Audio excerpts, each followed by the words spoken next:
Welcome, everyone. I'm so glad you could join us for this program. My name is Janet Rosbach. I'm the Director of Alumni Relations and Volunteer Engagement at Baruch College. I am delighted that we have partnered with the Zicklin Executive Programs Department on this conversation about with our wonderful recent grad, Edward Au, from our DBA program. I'm going to start this evening by introducing Gwendolyn Webb, who is the Associate Dean in the Executive Programs, to talk to you a little bit about the program that Ed was in the first class to matriculate and to complete. And then we'll get on with the program. So Gwen, I'm going to spotlight you and take it away. Thank you very much, Janet. I want to share screen here. Are you seeing the Doctor of Business Administration slide? I sure am. Righty, excellent. I'm delighted to have this opportunity to introduce the DBA program to a broader audience. And the first thing I want to do is address the question of what exactly is the DBA degree. It's the Doctor of Business Administration. It is a doctoral degree. It is the terminal degree, or the highest degree in business. And for example, the MD, the medical degree, is the highest degree in medicine. The JD is the highest degree in law. And similarly, the DBA is the highest degree in business. It is different than the PhD in the sense that the audience is different. It's generally a program that experienced business executives who are more advanced in their careers are interested in pursuing. It draws on their business experience as well as on their interest in doing research. They're people who want to pursue research opportunities for a number of reasons. In many cases, they are people who are actually in their 40s, 50s, 60s. They want to become college teachers. They want to do more than just teach an occasional course or two. Others of them are interested in gaining the research skills that are taught in the program in order to go back to their companies and bring those skills and research abilities back to their companies. The program itself was designed about 10 years ago, and it's a 3-year program, and it's manageable for people who are working full-time. And I'll talk more about specifics in a moment, but in the first year, there are 6 courses concentrated in research methodologies. There's a course that is an overall introduction to research. There's a course in econometrics. There's a course in qualitative methods research. There's a second advanced course in econometrics and data analytics. And then there are 2 other courses, typically in economics or marketing, that give examples of how these research methodologies are pursued in practice. The second year is another 6 courses, 3 in the fall, 3 in the spring, and these are applied multidisciplinary courses. And these courses were developed for this program. They were developed by a committee of people who teach in our PhD program, and they were developed to be responsive to reflect issues of current interest in business. And they are multidisciplinary, so they don't follow the traditional disciplines of finance or accounting, marketing, management. They have titles such as Understanding the Consumer Journey, International Corporate Finance and Governance, Ideation, Technology and Entrepreneurship, Management of Innovation, Understanding the Employee and the Customers as Users of Technologies, Technology-Driven Organizational Change, and there are a few more, but they are very unique courses aimed to providing the students with applications and knowledge that are all vitally important to business today, none of which are confined to any of the traditional single disciplines. And the third year of the program is the dissertation. But now let me explain a feature of the program that is really vital to to executives who want to do this program while they're working full time. In each semester, there are 3 residencies. A residency is classes that run Thursday evening, all day Friday, all day Saturday, and half a day on Sunday. And there are 3 courses in each semester. So in each residency, you basically have a full day with each of the 3 professors. Although they're broken up so that they're very manageable in terms of actually doing them. These courses, these in-person classes, are supplemented with distance learning. So it's a very unique combination. It's a very unique setup for us at Baruch. And the proof of the pudding is that it has really worked well for the students in the program. And speaking of that, we have our first 8 graduates who graduated just last June. And Kate is going to add to chat a link to what we call our current graduates page. And on that page, you can see an introduction, a bio of each of the graduates, and you'll be able to see the abstract of that person's dissertation. So that will give you a really good idea of where this program leads. And tonight, our featured speaker is Dr. Ed Aw, who will talk about his dissertation. And here to introduce Ed is Janet. Thank you so much, Gwen. Truly appreciate it. This program, if you have any questions about this program, you can contact Gwen or Kate Travers, who is here. Kate, maybe you could include your email in the chat so Sure. Folks can contact you with any questions about that program. Terrific. And then now we're going to introduce Dr. Edward Au. And I bet you don't get tired of being called that. In addition to being a doctor, he is a managing director and head of quantitative strategies at Bessamer Trust. He is a professor at Fordham, Hofstra, as well as at Baruch.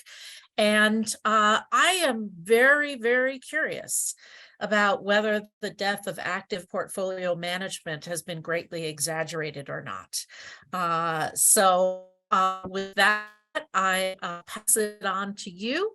If anyone has any questions, please include them in the chat, and we will aggregate them at the end of Ed's talk and take it from there. So, Ed, the floor is yours. Thank you, Janet. Thank you, Dr. Webb. Thank you all for the opportunity. Let me go ahead and share my screen first. Hopefully everything works perfectly. Right on. Good to go. Okay, so again, thank you, everybody. Just a quick background on me. As Janet said, I've been head of quantitative strategies at Bessamer for the last nearly 20 years. And prior to that, I was also a quantitative analyst at Scudder Investment, which was later acquired by Deutsche Bank. So you can say about the last 25 years, I've been in quantitative research. So it's needless to say, I have a passion for research. And I co-authored my first journal article back in 2006, and then followed up with a second one in 2014. So the paper that I'm presenting tonight is actually my 12th journal article. It is also a brief version of my DBA dissertation. So you can see that since 2006, I had a lot of failures in between. So even though I have 12 now, from 2006 to 2014, I basically only had 2.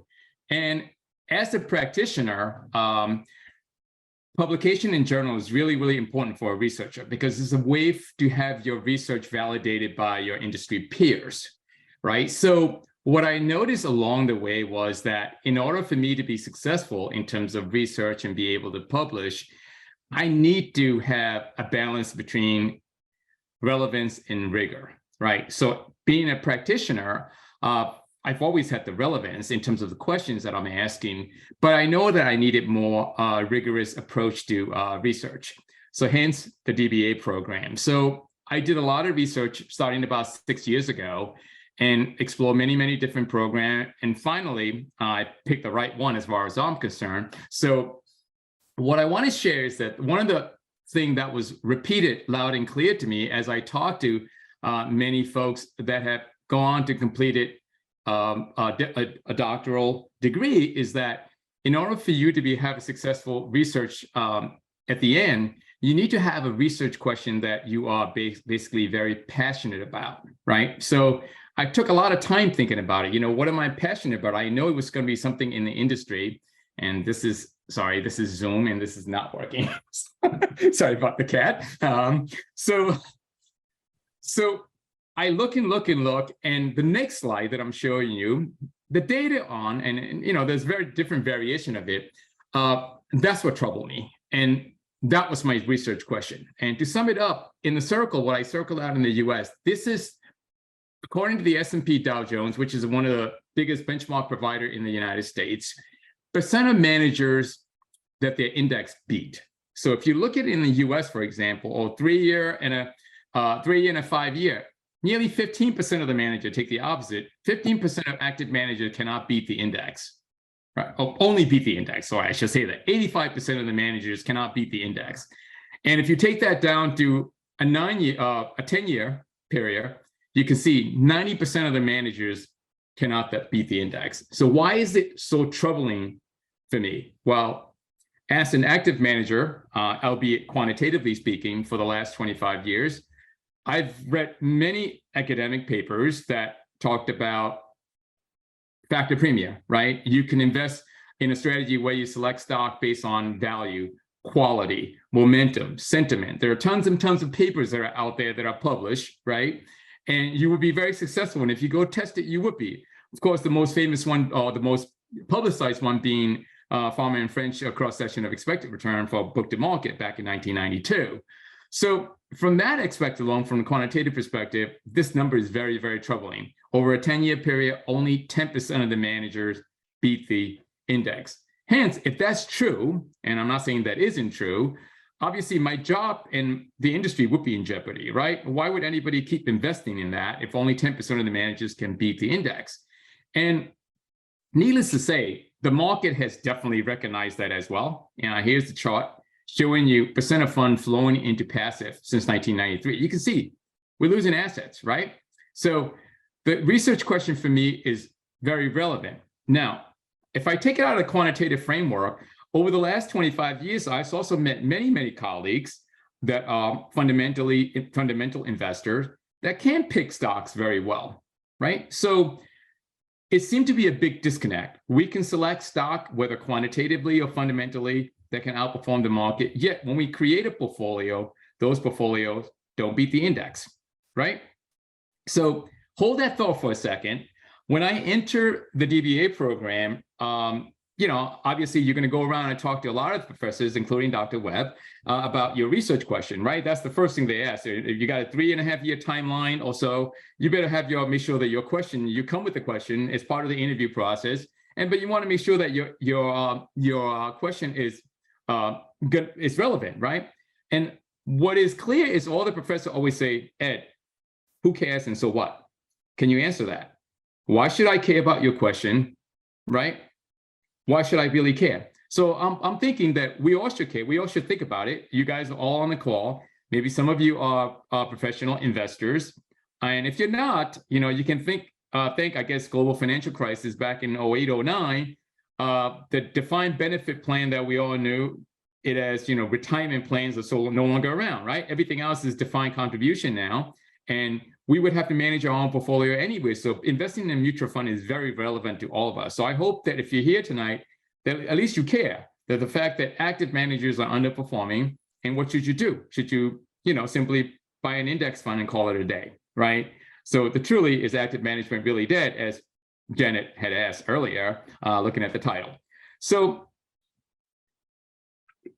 I know it's relevant. So now it's a matter of doing the work, right? So essentially, I'd like to know whether, why so many active managers in the industry underperform their peer or the benchmark, right? And it is, again, astounding if you look at the data that is shown here, right? So first things first. So let me give you the quick outline. So there won't be a lot of formulas, even though I'm a quantitative person. I always have to put a disclaimer. I'll make sure so I won't put people to sleep. I believe that's one, just to illustrate something. So what we're going to talk about tonight, first, we must delineate between active and passive. So that chart that I showed you, I believe is skewed a little bit, and I'll explain why. There's a lot of money that is passing into what we call passive, but are they really passive is questionable. We're going to talk about that. So we need to delineate what is active and what is passive. And then, of course, we're going to talk about what drives active management, right? If we want to understand why active managers are underperforming, you need to figure out what drives it. And you will see, and I don't want to steal a thunder here. And of course, one piece that we're going to have to take tests is portfolio construction. And I'm going to share the result and then so on. So, and I'll summarize it with the key finding. So first, delineating active versus passive. So when you talk about active versus passive, let me just go back here. People seem to get a bit, the debate is ongoing, and you can think of it as the debate probably started in the 1970s. When Vanguard launched the first index fund, and the debate's been on ever since, whether should you buy the index or should you buy an active mutual fund, right? But what's really important is the idea of active versus passive. And I'm going to quote, Nobel laureate Bill Sharpe, right? So, I mean, he should be authority in modern portfolio theory, at least. He defines a passive investor as someone who holds the entire market, represented by in cap-weighted sense. So if you own S&P 500, albeit it's only about top 80% of it, you can argue it's probably, if you own a mutual fund that is tracking the S&P 500, it's a passive strategy. Now, active strategy, on the other hand, according to Dr. Sharpe, is a manager that has some perception about mispricing. So that manager basically that investor own a subset of the market, right? Because he or she believes there's mispricing. If you're going to use that definition, that the way Dr. Sharpe presented, then you can argue some of the index funds that we have in industry are not really passive at all. For example, S&P 500 value, right? You're selecting a bunch of value stocks. Why are you selecting a bunch of value stocks? Because you believe value stocks are mispriced at the current time, right? So if you can think about it that way, so that fund flow need to be adjusted. So the first thing I would say is that the flow into passive isn't as strong as we think it is. But having said that, maybe perhaps we need to redefine it. The systematic strategy and non-systematic strategy is how we need to think about it rather than passive versus active. So just to put a little a notch into the money that is flowing to supposedly passive. But let me go right into the drivers of active management. So what drives active management, right? We all love to invest in mutual fund, and you need to think about it. What ultimately give you that success in that return? And it's actually fairly simple, right? You all know that a portfolio return is weighted average of all the securities, right? As I said here, you can see it in the formula, and this will be the only formula you'll see. So you can see the main drivers of any portfolio is your stocks that you selected and the weights that you put on that, albeit call it portfolio construction, right? So you can call it portfolio. So if you think about it, total portfolio return is portfolio weight and portfolio returns. And as I said earlier, we can select good stock. You've seen it, right? Whether you do it quantitatively or fundamentally, people have shown they can successfully successfully pick or differentiate between winners and losers, okay? How do we weight the portfolio? Portfolio construction may be the problem. So I suspect as I was trying to answer the question, looking at this very, very simple equation of portfolio return, you realize that it is the weighting decision that we're making that is probably costing us the underperformance, right? And before we move on, if you remember, I said Dr. Sharpe, but obviously Harry Markowitz, Dr. Markowitz, the father of modern portfolio theory, who was the chair of the finance department at Baruch, right? We can put a plug in for that many, many years ago. And he wrote, this is his definition, not to the exact quote here. Active managers should aim to construct a portfolio that is risk efficient, all else being equal, right? Expected return and volatility, call it risk, should not drive the decision to hold that security. So what he's really saying is that You take a security, you have an expected return and expected risk, but that should not be the only decision you make to see whether you want to hold that stock or not, right? Rather, a decision to hold a security should depend on what other securities manager they want to hold. So what is Dr. Marquis saying here? It's important that you like the stock, the risk return profile of the stock that you're about to buy or about to add to the portfolio. But you also need to consider how that particular security is going to interact with all the other stocks that you own in your portfolio. So my suspicion is that we may have a failure in the industry. Now, how do I come about that? Well, that comes back to what Dr. Webb was saying about the DBA program in general. If I was the undergraduate student coming out to join a PhD program that I didn't have an experience on working in the industry, I would have never realized that's a problem, right? Having been in the industry for the past 25 years, I realized that there are some problems with portfolio construction. And that being, think about how the typical manager tend to decide their weights, right?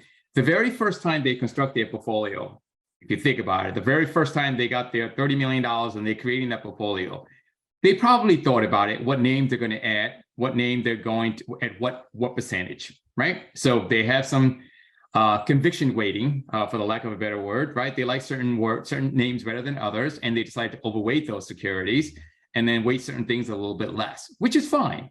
But once that initial day is over, ultimately, subsequently, whatever they do, what I observe, tend to be inefficient. And why do I say that? I say that because in reality of trading and reality of managing the portfolio, you have to be cognizant of transaction costs and taxes and all the other issues that are associated with that.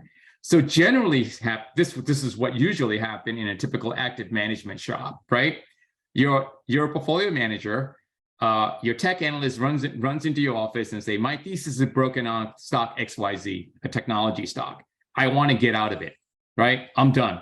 I think we're not going to do well on this stock. Again, as I said, my thesis is broken. I'm done, Ed. You're the portfolio manager. Let's get rid of it. So what is Ed going to do as a fundamental portfolio manager? He's going to look at that stock and say, okay, my analyst said this stock is gone, right? And currently it's at 3.267% position. So he's going to write down, I'm going to write down 3.267% position on that.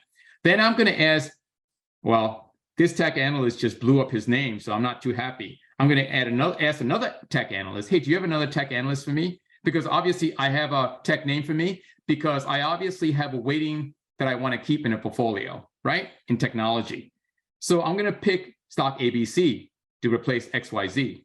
The only thing is, what am I going to do? Out of convenience, more likely and more often than not, I will buy 3.267%, whatever that I just said, that number on stock ABC.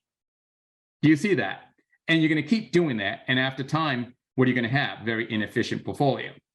And then finally, I don't know. I've met a lot of smart people in the world, but I have yet to meet anybody that can do a covariance matrix of more than two assets in their head. So that's the other problem. I don't know how people are doing that. So hence my research problem and how I'm going to test this. So I'm basically decided I'm going to go test all the large cap managers. Again, as I showed you earlier, 10% of the US large cap managers beat the index, which means 90% of them cannot beat the index at all, right? So there are portfolio construction issues, there are fees issues, there are a lot of issues. So I decided to go back 20 years. In the US, SEC requirement, all managers are required to file quarterly filing of what their holdings is, 13F filing. So they have to disclose that. So it's all registered in the SEC statement, so I know that. So I went back and could reconstruct each of their portfolio. There were about 700 plus portfolios existent in the last 20 years in the US large cap space. And I reconstruct their portfolio weighting differently versus their original weight. And my thought process here is that if any of those methods are better than the portfolio manager's current method, call it heuristic method, if you will, then I have something, right? I have a way for them to improve at least their performance. So what weighting did I decide that? Now, obviously, as a quantitative person, and being a big fan of portfolio optimization and Harry Markowitz, the best way to do that would be probably, simplest way, go right to the right answer and optimize every single one of those portfolios. But optimization itself has some problems. That's why in practice is very, very difficult. Difficulty being not in the way Professor Markowitz, Dr. Markowitz set it up in terms of risk, mean variance efficient. It's in the mean problem, meaning we have problem as an investor to create expected return that are precise. Therefore, optimization become very imprecise. So let me just put it to you this way. If you put your portfolio into an optimizer, you're given an expected return, which are not very precise at all. And then the risk process is using risk volatility, which tend to be sticky historically, and combine that and you get a very precise answer. And that math doesn't work out, right? Imprecise return and a little bit more precise volatility, and you get a precise weight. So I wanted to avoid being challenged on optimization, so I stayed away from optimization. Of course, optimization is the most optimal way if you know how to do it, the right way to do it. So I avoided using optimization, and I came up with the following test. And that is, all else being equal, why don't you just equal weight it, right? So basically, this is very dumb risk management, if you will, because you're creating you have equal expectation about all the securities. So I did that. So that's the first one. The next one is what we call active weights. So I do realize that some of my colleagues in the industry are very benchmark aware because they get paid relative to the benchmark. So active weight is how much they overweight or underweight a particular name versus the benchmark. So I use that again to capture what they're thinking would be. And then another one very popular, index providers usually use it, inverse volatility, meaning you just want to own a higher weight for a lower volatility stock. Again, mathematically not precise because you're not considering correlation between securities. And then the very last one was my own proposal. Again, you can see it in the paper. I didn't put the formula as a very long formula. What I'm saying here is that if I strip out all the risks of individual security, every factor that's out there, market risk, sector risk, everything, a risk that is unique to the company, right? I want to weight it according to that. So I have a closed-end formula for that. So I tested that. So again, I introduced 4 portfolio construction method. I went back and reconstructed 700 portfolios quarterly using these methods and compare it to the manager's bottom-up number, meaning their weight, right, as they report it. So the nice thing about that is I have a better understanding in terms of the bottom-up number. The bottom-up numbers are, X fees then, right? So it will make more sense if I do that instead of, so I also suspect that the problem is, companies might be charging a bit more, too much fees, and that might be causing the problem. So you can see the picture here, manager's weight, equal weight, active weight, and I'm going to compare everything to the manager's weight. That's essentially, that's all I did. So that first, let's look at the hit rate here. So let's look at the test result here. So what's really, really interesting is it's not that terrible. Once you remove the fees and you put bottom up, meaning you build the manager's portfolio from the bottom with the initial weight they put on and quarterly rebalance according to their weight, half of them will beat the index, which makes most sense, right? It's on average, half of them are okay, half of them are not okay. Okay, I can live with that, okay? But what's really, really interesting is, remember what I told you guys, that active weight is replicating what they think. And look at the active weight. It did only 51% of the managers beat. So it's very, very comparable. You can think of it as a control variable in research. But here's the kicker.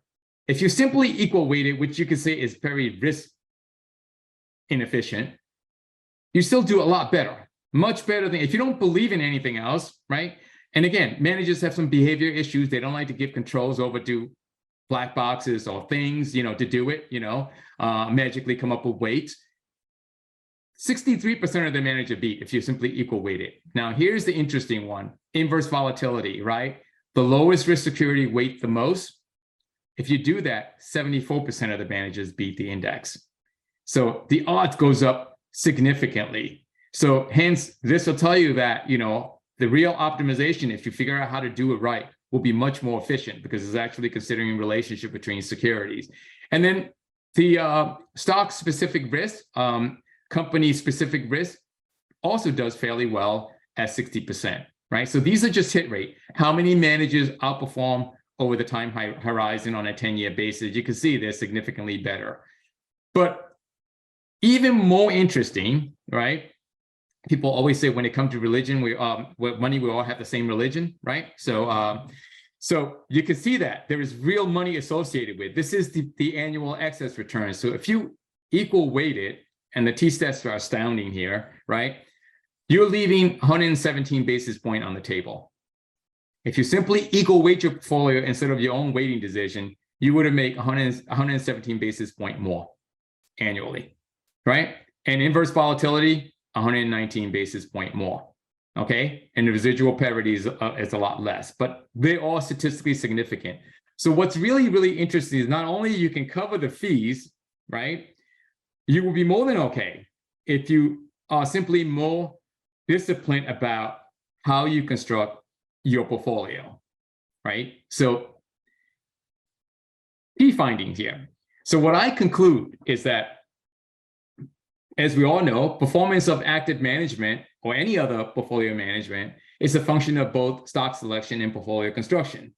And what I can say is that we, as an industry, probably spend way too much time on stock selection rather than portfolio construction. So we need to pay attention to think a bit more about portfolio construction. And then I'm going to come back to one point that I haven't put on here. I'm going to come back to that. So the heuristic portfolio construction approach that is common in the industry is the primary reason why we underperform, right? Because that's how we do things. And active managers' failure to incorporate risk during portfolio construction. So think about it, think of it as if you don't incorporate risk properly into your portfolio construction, right? You have unintended bets. And those unintended bets overwhelm the expected return signal that you had from either effective premium or your own skill. So they all get wiped out simply because you failed to incorporate risk during portfolio construction. And then ultimately, the conclusion here is that if you have a selection process driven by effective premium and skill, and you use a systematic portfolio construction approach, then we should lead to long-term performance versus the benchmark. And then I'll make one comment in terms of, as an industry insider, part of the problem, and again, I'm not making excuses for my portfolio. I mean, I'm a portfolio manager myself as well, quantitatively speaking.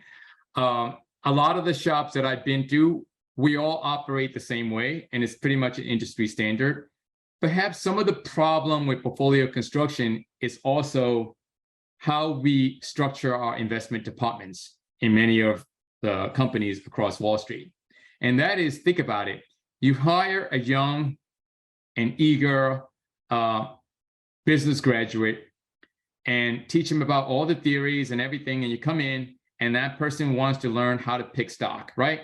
They know their DCF, they know their valuation models, and they are great at picking stock. But then what we do is, in about 5, 6, 7 years into their career, you say, Ed, you've been such a great analyst. Now we're going to make you an associate portfolio manager. All right, that's what actually happens in the industry. And after a few years, they say, Ed, you've been so good as an associate manager, assuming I make it through, we will make you a portfolio manager. The problem is, I believe as an industry, we don't spend enough time talking about portfolio theory, portfolio construction. We have a bunch of analysts that we promote them to become a portfolio manager, because that's the way we do things in industry. So that's one of the things we have to change as well. I mean, think about this for a second. Would you go to, automotive factory line, somebody that's been installing, tires and engines their entire career, and say, now you can design the car because you've been so good, such a great employee, right? Essentially, it's the same thing. It's a different skill set that we're probably not training for. So that's definitely problematic as well. So that's one thing to think about. Again, I'm not making excuses, but that's some of the things that we have to change as an industry. But as Dr. Webb mentioned, when we're in a corporate, in a practitioner's world, when we go do research, that's what we're supposed to do. We're supposed to go back and talk and see things where we're doing wrong. A few things that I want to clarify. look, I'm not debating whether active versus passive. So I'm not making any sort of investment recommendation here. Active is better than passive or passive better than active. But we do know that you need to differentiate between active and passive, and active could be very successful. There are a lot of managers that are a lot of firms that are very, very good at stock selection, but we simply don't know how to construct portfolio, right? Or we're not doing it correctly. And that's where we're losing all of our returns. And then finally, this has been, and I've talked to Dr. Webb about this as well, and that is, look, I mean, S&P 500 is a very tough benchmark to beat, right? And as you can see, historically, people in the industry haven't done it. But, you know, Peter Lynch, many, many years ago, maybe in the 80s, has done it, right? But far and few, right? That you hear success story. But that combined with, you know, academic community also over time start to accept the fact S&P is the market, right? So because it works with the narrative, right? Market efficiency. So you can't beat the index, and that's the vicious cycle that's going. The reality is, what I want to point out, and I point that out in my my paper as well as in the dissertation, S&P 500 is not, you know, it's market cap weighted index, but it is not the tendency portfolio that is the market portfolio that you should think of. Because, for example, there is an index called SBLV, S&P Low Volatility Index, which is a low risk version of S&P 500 index. If you go look at over the last 10 years, on a risk adjusted basis, it actually beats S&P 500. It tells you that S&P 500 probably may not be efficient. So as efficient as it should be. It probably is, but not as efficient as it should be. And then also, I usually loosely use the word term alpha. There's a lot of debate in the finance about what is supposed to be alpha. So obviously there are a lot of factor premiums, like, you know, return to value, return to quality. Those are certainly not, shouldn't be called alpha. Alpha should be related to, that is once you remove everything, right? So that's something unique to the company. So if you want to keep it academically pure, but obviously in the industry, anything that's above index is considered alpha. That is also incorrect. I might as well bring that up as well. So that's in a nutshell in terms of what I discovered. Hopefully I didn't speak too long. And the papers just came out in February 2023. I can send you a link. My firm actually bought the rights to distribution rights to it, so I can share a link at least for foreseeable future. Anybody's interested, feel free to reach out to me. I'll be able to forward it to you. That's why you don't have to go out and buy it from JPM. But with that, I think I can open it up. I'm happy to answer any questions about the research or the DBA program or anything. Thank you so much, Dr. Au. That was really fascinating. And I actually want to go a bit, start with the content that you just were sharing about your thoughts about the portfolio management pipeline. I think that's really fascinating about how you prepare people to be good researchers, and then all of a sudden they're being promoted into being aggregators.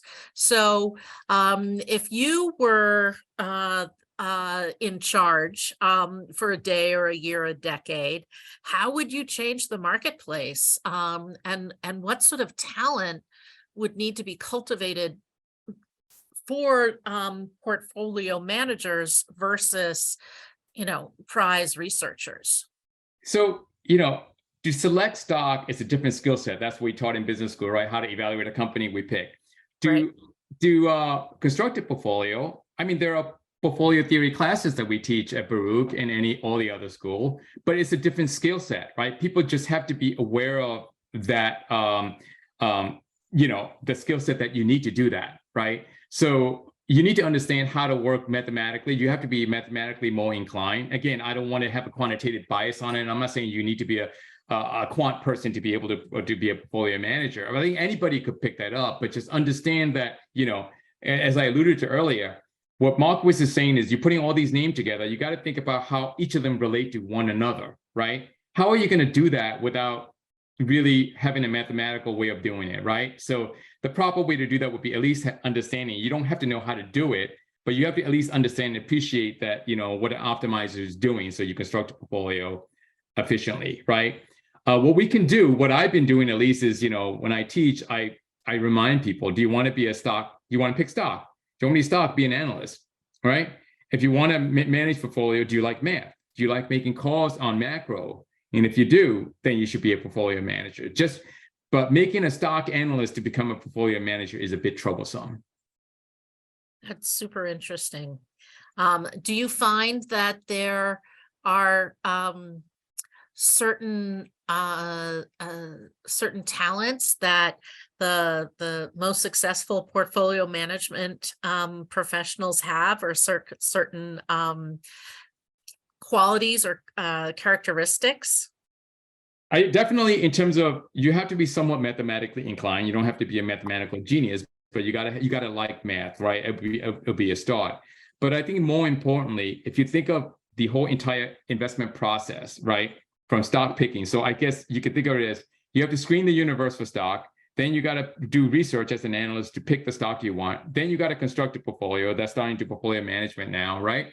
But then you have to do risk management, right? So you have to be able to understand what's going on, and you have to evaluate. So the characteristic that you need is to be able to look back and say, okay, what are the decisions that I made over the last 1 year? Did I get paid or not?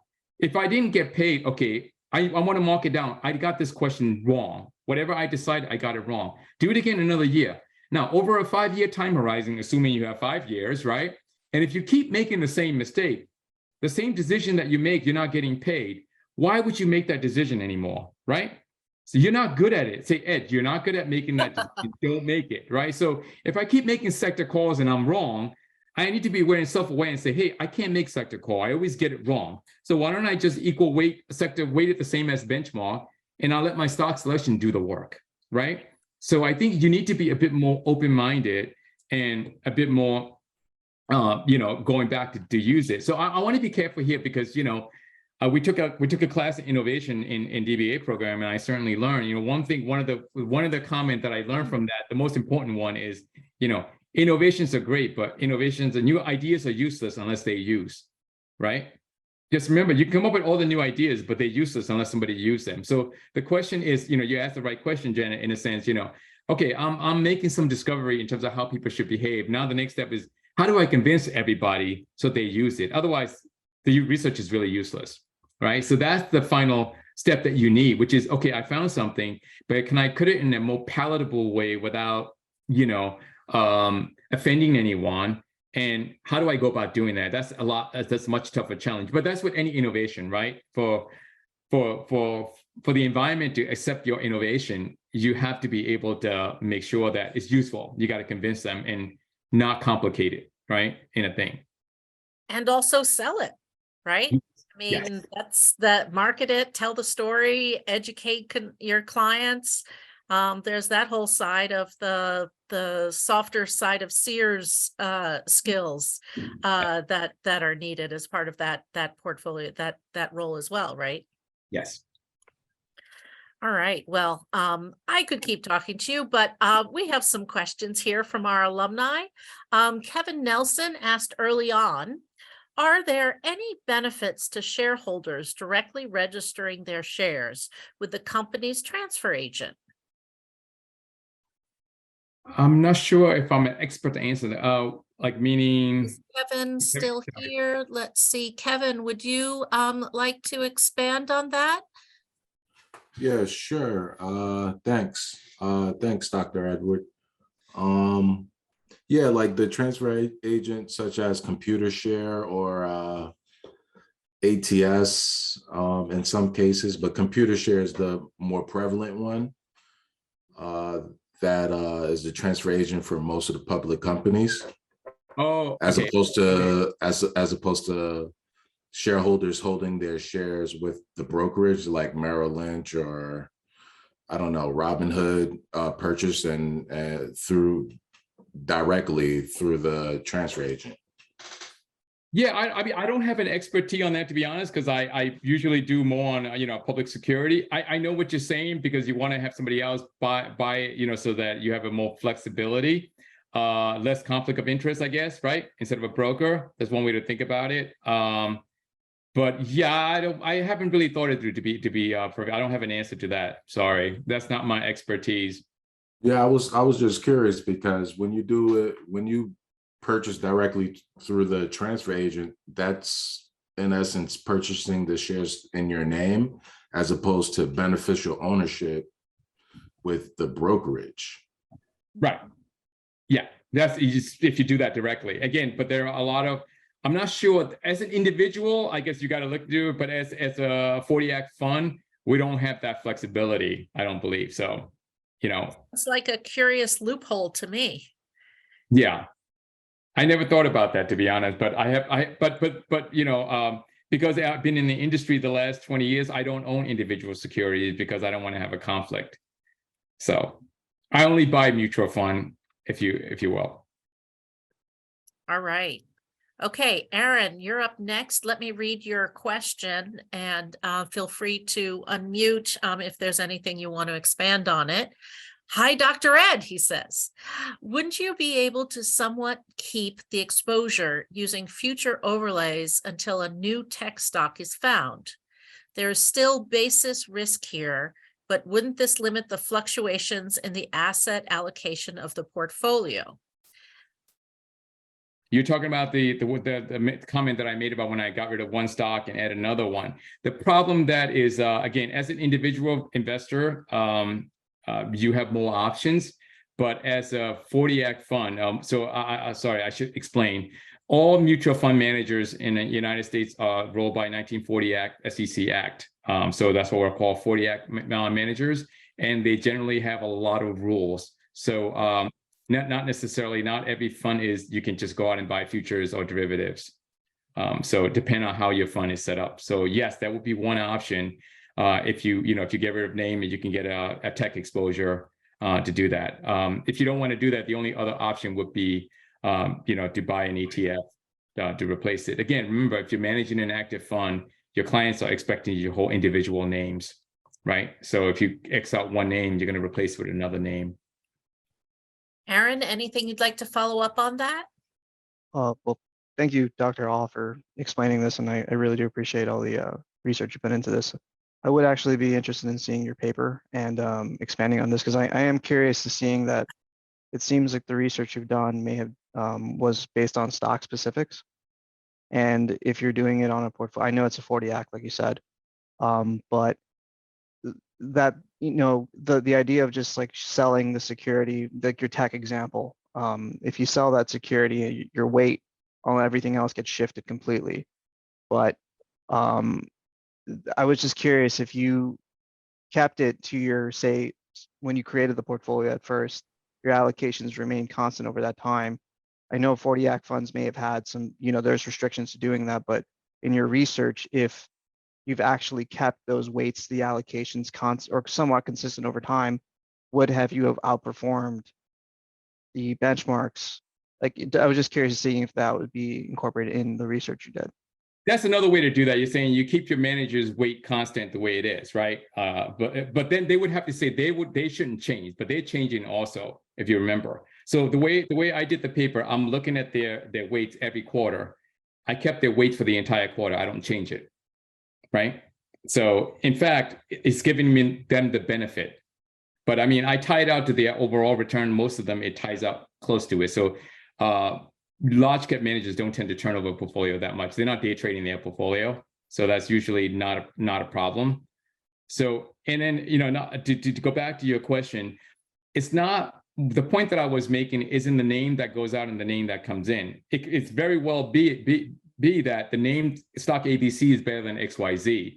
My point is, why would you own ABC at the same exact weight as XYZ? Because XYZ has a different relationship to all the names in your portfolio, and ABC will have different name. And that's what makes the portfolio inefficient, right? So it's not the actual name. You're allowed to trade whatever names you want in and out, but every time you change the name, if you go back to the quote that I put up from Dr. Markowitz, you should think about other names that you're holding, right? And simply replacing one name with another out of convenience is not a good idea. It happens all the time, but right, so. Thank you. All right. Wayne, you're next. The question is, Dr. Au, among active portfolio management styles, do you have a favorite? And if so, why?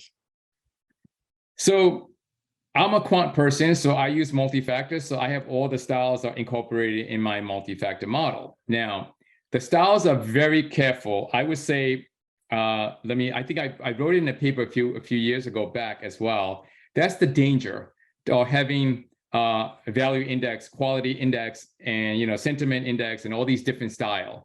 And what happened is retail investors tend to chase these style. So you're always going to be behind the 8 ball, right? Because you stop buying value because value has done well. And as soon as you get in, quality works, then you're going to go chase quality. So I would say you should not, I don't have a particular favorite, but I would say you have to think about, for you, if you want to answer that, what's more important to me? Do I believe that if I consistently buy cheap stocks, right? I know some cheap stocks are there for a reason. They're cheap because they're terrible and they're probably going to go bankrupt. But sometimes some of the cheap stocks, value stocks, are mispriced and they will return to their normal value and I'll get paid. That's one way to do that. Or I can turn around and say, look, I'm only going to buy quality companies, right? Quality growth, quality earning. I'm going to have to pay up for it because, if you want a Mercedes, you're going to cost you a lot more than a Hyundai, that. So if you want a quality portfolio, you're going to have to pay up. I'm willing to pay up, okay? But in the long run, I'm going to be ahead because when things start to stink, my quality companies are not going to do terrible, right? But yes, if the market is irrational, we could wake up someday and call it junk rally, and then we're going to get hurt, right? But over the long run, you're going to be okay. But I think the question you should ask more is what do you like? What do you believe in? And stick to it, right? A broken clock is probably right twice a day, right? So I think retail investors tend to chase style, and you're going to get hurt. So style, I think you got to keep it pure to what you believe in and stick to it. And you don't want to over diversify either, right? If you buy growth and value, what do you end up with? You end up with S&P anyway. So just buy the S&P 500 index. So don't get cute buying all these different style. Now, when I say multi-factor investing, that's different. We're ranking stock based on various, style characteristics, or call it factor premiers. And then we put them in certain ways. That's slightly different. Retail investors is very difficult to do that, because you need a lot of data to do that. All right, terrific. I'll share that my father was a broker, and his introduction to me in the markets was through the chocolate index, and bought 10 shares of Hershey's stock. I was more interested in the coupons that came with the annual report, and the stock rose and split 3-way. And I thought this stock market thing was pretty good. So he was a traditional stock picker.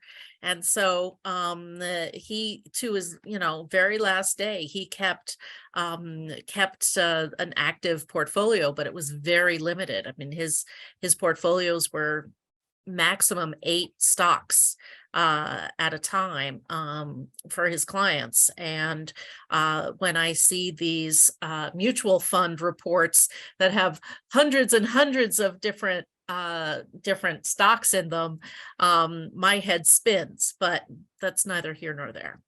All right, so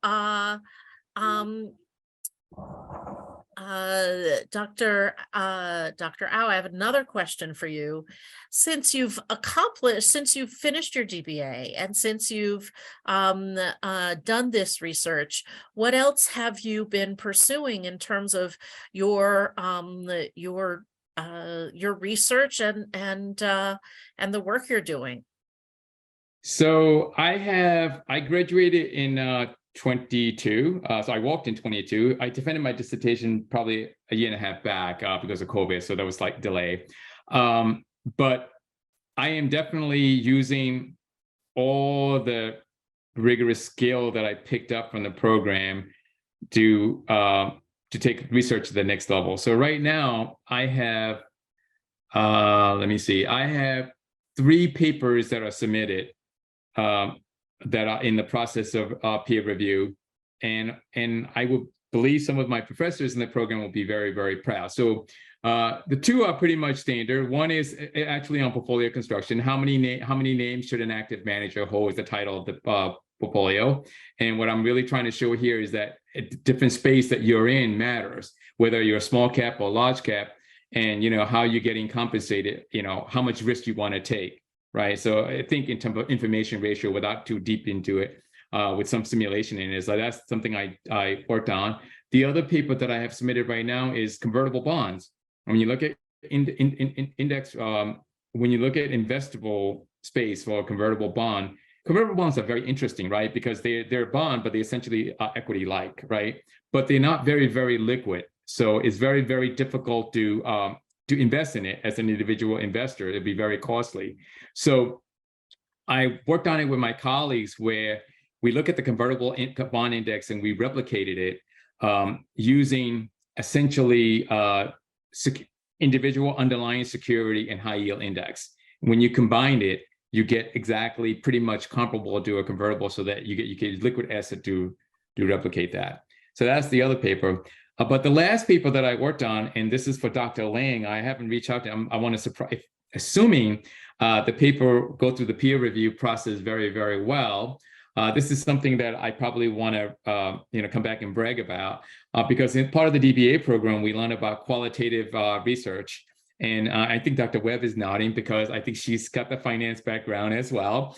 So for finance people, qualitative research is very, very strange, because you're not looking at T-stats, you're not looking at things, and it's very, very odd, right? Because you're not forecasting things, but there's a very relevance for it. And I found relevance, and that relevance for me is our analysts spend a lot of time participating in quarterly earnings call, right?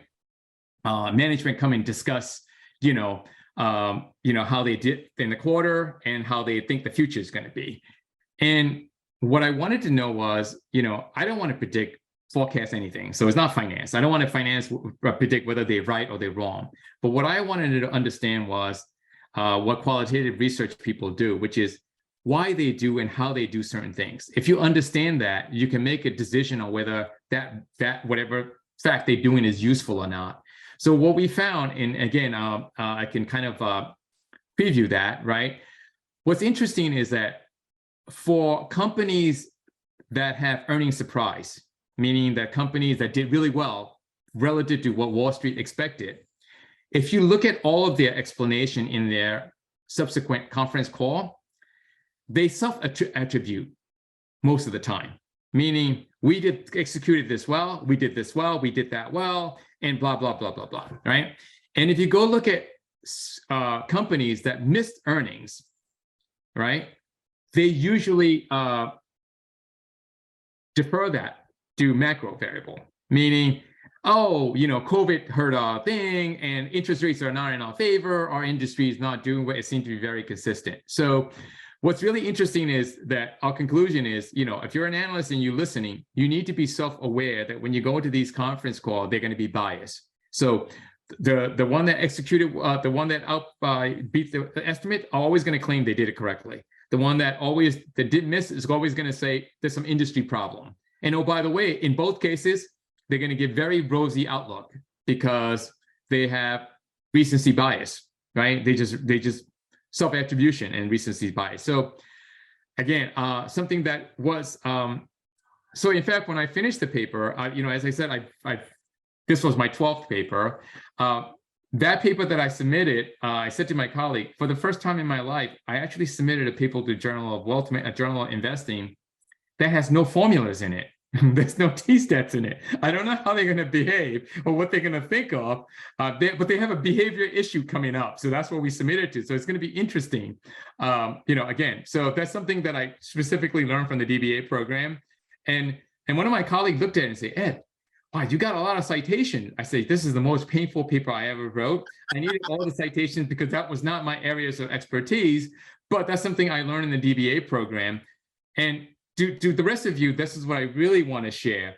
To me, I did the right decision every time for the DBA program, because I could have, I am very later in my career. I could have just said, okay, fine, I won't work for a few years and I'll go get a PhD in finance, right? I could certainly do that. in School of Arts and Science or whatever. And if I had done that, and I probably would have gotten all the finance courses, and I've been in finance for 25 years, yeah, I could say, more than CFA charter, you can learn something else, right? But the fact that I went to this DBA program, and as Dr. Webb said, and she mentioned some of the classes, right? It makes you really, really well-rounded, and it makes you do things that you wouldn't have done. So that paper, when I come out, I'll be happy to share. It's something that I wouldn't have been able to, I would not even consider writing it, you know what I mean? Let alone submitting it. Like where do I even go with that, right? So that reminds me, goes back to when I was attending the orientation in August of 17 when I started this program. And I believe it was a few professors now, I think it was Professor Fitch that said, our job is to, deconstruct you and the way you do research, and we're going to reconstruct you. I have to tell you, at that time, sitting there, somebody that's been in the industry for 25 years doing research, I'm like, I don't think that's going to happen to me. Okay, fine, whatever. I'm going to change a few things. I never thought that I would really change the way I think. So, so those of you that are on the call in the industry, just think about it. That really changes everything. It changes perspective significantly. So, yeah, that's a testament to the program, I would say. So, yeah, I would definitely reach out to Dr. Lang if and when that paper get accepted. I got to see how that is, because I don't know how Finance Board would react. Because I remember Dr. Webb didn't react very well to that chapter that I wrote. Oh my goodness. Well, I know now you are teaching in the program. So what is your course, and do you do quizzes and tests? So it was Global Finance with Dr. Dyer. The program, again, I think as part of the DBA program, there are some, I think we did do tests. Obviously, right? Because we need to make sure that, and I participated in it, we can kind of put into practice what we learned, the theories, right? So I definitely did. Dr. Dyer was my advisor, but to be honest, I don't remember, but Dr. Dyer told me that I mentioned it to him a long time ago that I would love to teach for him. So that's how I ended up in this. You don't argue with your advisor. So so I said, if he says so, I must have said it. But I loved it. It was, again, in the DBA program, and we use some textbooks for, conceptual things, but we actually use lots and lots of papers. So probably, as Dr. Webb mentioned, there are 2 sessions in each residency, and he took one and I took one. In each of our class, in that 3-hour time span, we probably discussed about 7 or 8 different papers. So again, different angles, and we, strip it apart and basically, dissect it and figure out, what are they talking about here? And you can kind of tie back into what you actually learn. So again, that's the beauty of a DBA program, right? It's an advanced degree, so you are looking at other people's research and trying to appreciate what's done right, how would you do it differently? So that's important. But as far as teaching, I didn't, Dr. Webb said there's 2 reasons why most people can come back to. One is for improving research. My reason was really to improve my research, as I said clearly, but I've been teaching at Fordham about 13 years, and Hofstra about 10 years. And the reason I do that is very simple. I'm addicted to school. So I learned a long time ago, but after I graduated, I missed school. I said, hey, maybe if I go teach, I will solve that problem. And I will admit, for about a good 5, 6, 7 year period, it helped, because I keep moving around with different classes and setting up different lectures. And then I got bored, and then I needed more, I needed rigor anyway. So in my research, so I did a doc. Yeah, so came back to school. But I made a deal with my wife, because when I joined the program, my little girl she's 10 now. So my little girl was around 4. And she said, look, you can do this, right? You can miss the weekend at home. But when you get your doctorate, if and when you get the doctorate, there's no more school for you. Don't talk about you want to do, you want to be a lawyer or something else, because I know you. So I will admit, since 22, I do miss some sort of learning, but I found something very challenging. That is, about 1.5 years ago, I formally started taking music theory and guitar lessons. Ooh, and I realized, Janet, that I would probably die before I become really, really good at it. So I won't stop learning. So it's perfect. So I think for now, I don't know, I may say differently a few years down the line. For now, I think the school bug is there. It's good because I go to school every Saturday. And music theory is very mathematical too. So for those of us that some of you that are musicians, you probably know that. So that works well for me. That's like numbers and everything. It's like right down the alley for me. So it's very rewarding. And is there an instrument you're learning as well? Just guitar, yeah. Guitar. All Yeah, right. I've always played it. It just never just fooling around, never really like doing anything with it, Got it. Like any other, when you're young, it's cool, right? So that's why you picked it up. You can Well, start somebody with it. when we start doing DBA reunions, maybe you can bring your guitar and I'm not sure if I'm there yet, but I'll get there. Okay, well, it'll take some time.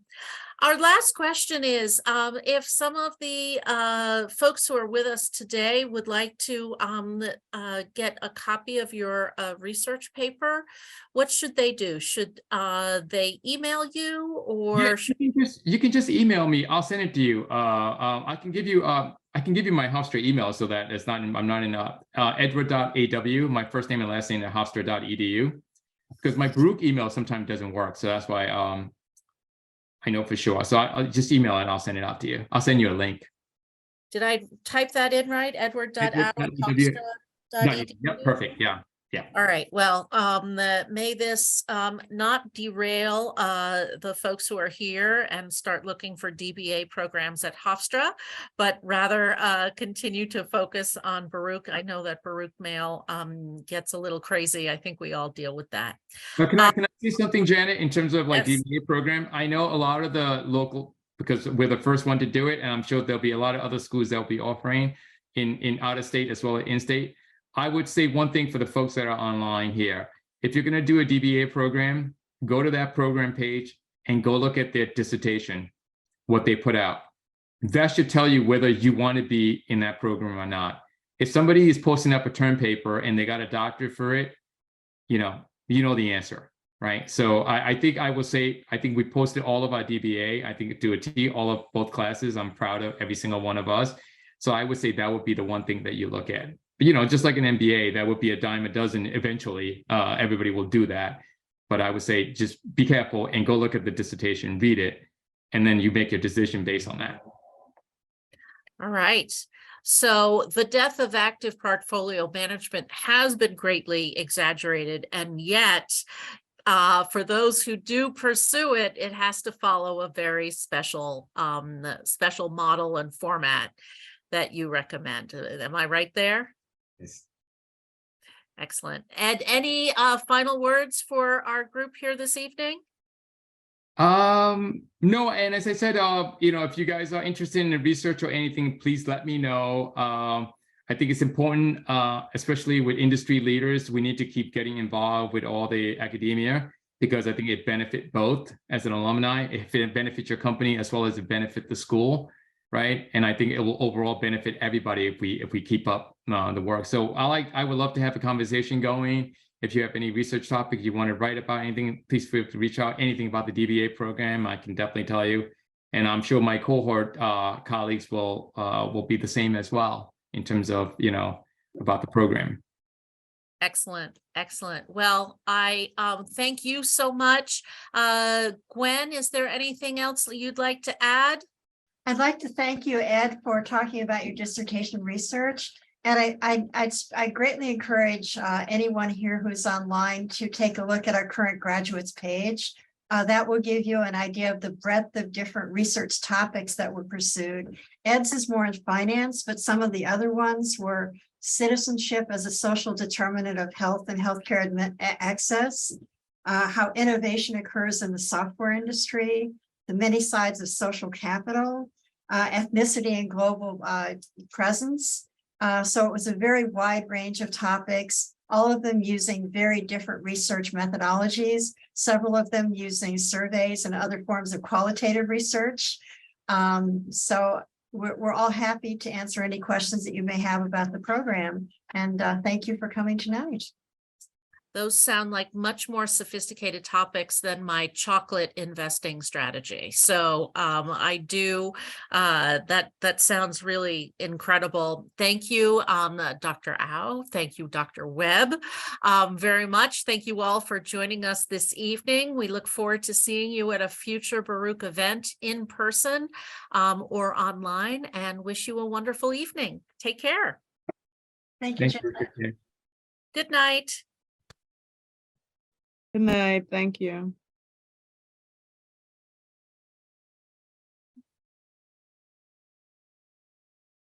Thank you. Thank you for coming. Have a great night.